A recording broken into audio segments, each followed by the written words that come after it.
अस्सलाम वालेकुम and greetings friends मैं Tahzeeb Hasan let's trade like a pro के प्लेटफॉर्म से। फ्रेंड्स आज 8 अगस्त 2024 थर्सडे है। आज हम एनालिसिस करेंगे गोल्ड क्रूड ऑयल और बीटीसी का। फ्रेंड्स कल के लिए मैंने ये दो जोन दिए थे सेल और बाय के। मार्केट बाय जोन से लिक्विडिटी लेने के बाद अब हुई और सेल जोन से जस्ट 15 पिप्स पहले ही डाउन आ गई और दोबारा ये नीचे आने के बाद अब बाय जोन जो इसने अपना फ्रेश बनाया था वहां से दोबारा ये बाय जाने की कोशिश कर रही है। फ्रेंड्स गोल्ड पे आज थर्सडे को क्या हो सकता है। एक तो आज पाकिस्तानी टाइम के मुताबिक 5:30 पर जॉबलेस क्लेम का डेटा है। मार्केट उस डेटा में वोलेटाइल रह सकती है, लेकिन उस डेटा से पहले मार्केट यही लग रहा है कि ये जो दो जोन है इनके अंदर रेंज बाउंड रहेगी। इस जोन को थोड़ा मैं प्योरीफाई कर लेता हूँ कि जो लिक्विडिटी है उसको इंक्लूड कर लेता हूँ।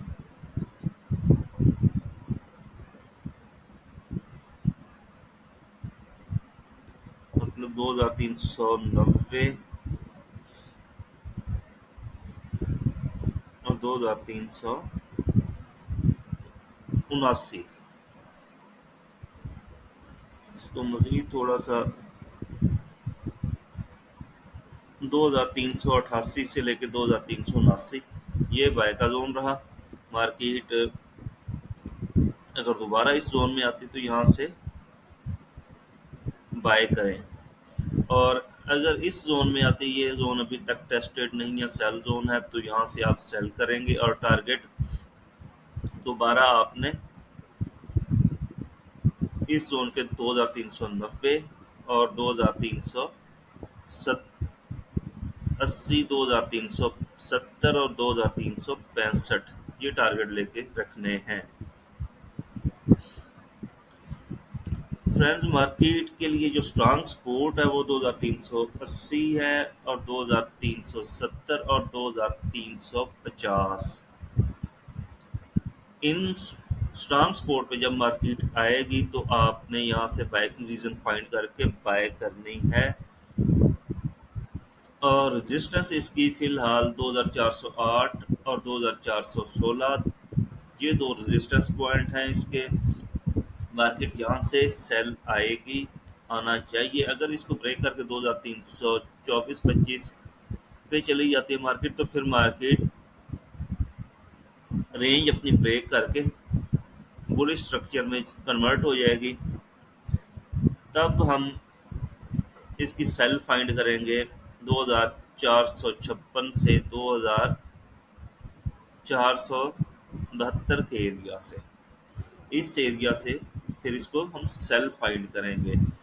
डेली के मुताबिक अगर वो ट्रेंड लाइन अभी भी लगी हुई, हाँ जी इंटैक्ट है, स्किप नहीं की मैंने, तो मार्केट अगर अप जाती है फ्यूचर में तो 2496 तक जा सकती। इस लाइन को जब टेस्ट करके वापस आने लगेगी मार्केट तो यहाँ से फिर हम सेल करेंगे। एक सेल हम इस एरिया से भी प्लेस करेंगे इस ट्रेंड लाइन के अगेंस्ट, और ये एक सेल एरिया भी है H4 में, यहाँ पे सेल इनगल्फिंग भी है। फ्रेंड्स काफ़ी डिटेल में बता दिया सेल और बाय जोन और कैसे एंट्री लेनी है और कैसे ट्रेंड लाइन और इनगल्फिंग को और ऑर्डर ब्लॉक को आपने देखना है। फ्रेंड नेक्स्ट पेयर हमारा क्रूड ऑयल हमारे बाय के जोन में मार्केट नहीं गई। डेली अपना डेली टाइम फ्रेम है, ये H4 टाइम फ्रेम में आता है।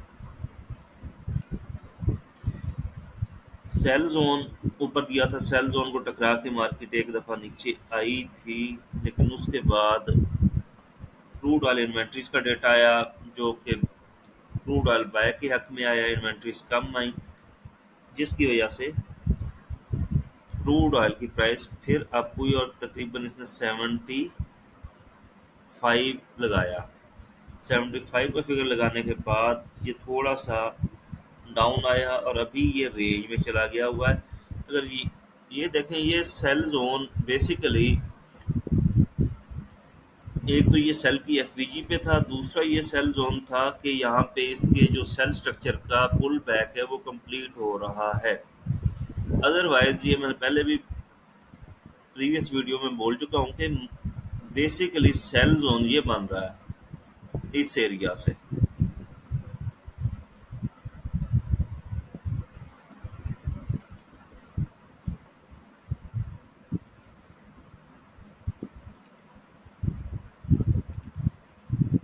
अगर ऑर्डर ब्लॉक के लिहाज से देखा जाता तो सेल लेवल ये बन रहा था, लेकिन सेल मैंने दी इस पे पुल बैक एरिया से।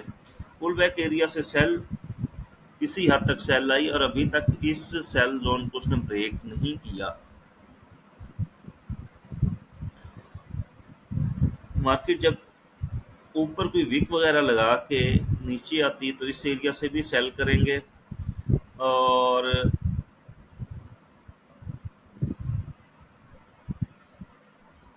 बल्कि अभी सेल का स्ट्रक्चर H4 में ख़त्म कर रही है मार्केट। और डेली में देख लेते हैं।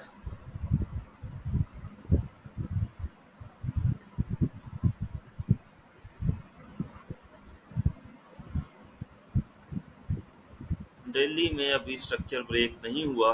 H4 में तो तकरीबन ये स्ट्रक्चर ब्रेक की तरफ चली गई हुई है मार्केट।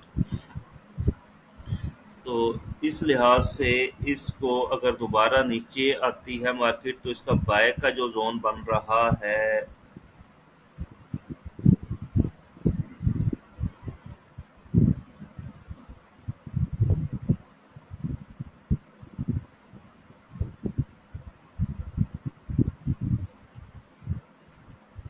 जी फ्रेंड्स, ये बाय का जोन है इसका।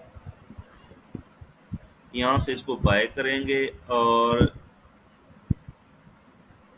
इस एरिया से फर्दर हम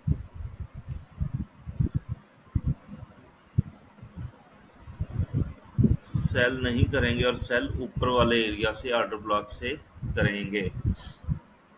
ये दो सेल और बाय के एरियाज हैं। मार्केट इस एरिया में जाए तो सेल और इस एरिया में आए तो bye. Friends, BTC next pair, BTC dip लगाने के बाद री एंट्री पॉइंट को टच करने, री एंट्री जोन को टच करने के बाद ऊपर गया। मेरा ख्याल था कि इसने पुल बैक ऊपर से लेना है, लेकिन इसने यहाँ से पुल बैक लिया 57,500 के पास पास, और पुल बैक लेने के बाद ऊपर जा रहा है 57,800 तक, तकरीबन अप हुआ है 700 तक, 57,700 तक। और इस सेल इनगल्फिंग की लिक्विडिटी चली गई। तो फर्दर इसको हम सेल करेंगे, रिजेक्शन सेल देखेंगे इस एरिया से जो मैंने पहले बताया हुआ है 60,000 से लेके 62,000, इस एरिया के दरमियान इसको सेल देखेंगे। और अगर यहाँ से दोबारा ये इस इनगल्फिंग को लेकर के नीचे आता है तो फिर हमें बाय कहाँ से करना चाहिए?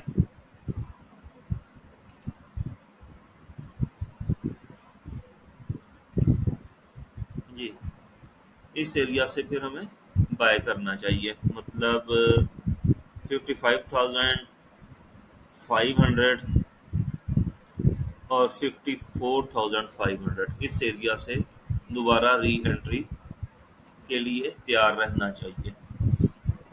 और जब भी कोई जोन दिया जाता है फ्रेंड्स, मैं पहले भी आपको बड़ी दफ़ा कह चुका हूँ, बार बार हर वीडियो में कहता हूँ कि M15 में जाकर उसकी कंफर्मेशन करनी है। True engulfing, sell engulfing, sell लेने की कंडीशन में, सेल जोन की कंडीशन में, और true buy engulfing buy zone के लिए ये कंफर्मेशन है। और M5 या M3 में अगर आप कंफर्मेशन लेना चाहते हैं तो वहाँ पे बाय जोन में बाय का 1 2 3 मूव और सेल जोन में सेल का 1 2 3 मूव देखना है। फिर एंट्री प्लेस करनी है, कोई एग्रेसिव एंट्री प्लेस नहीं करनी। पर बगैर कंफर्मेशन के एंट्री प्लेस नहीं करनी। जोन हम बनाते हैं, टेक्निकल्स पे बनाते हैं और साइकोलॉजी पे बनाते हैं, और सेंटिमेंटल एरियाज भी होते हैं मार्केट के, उस पे भी बनाते हैं, लेकिन जोन बनते भी हैं, टूटते भी हैं। डेथ ट्रेडर वो ही होता है जो कंफर्मेशन के बाद सोच समझ कर एंट्री प्लेस करता है। फ्रेंड्स, अपना ख्याल रखिएगा। अल्लाह हाफिज।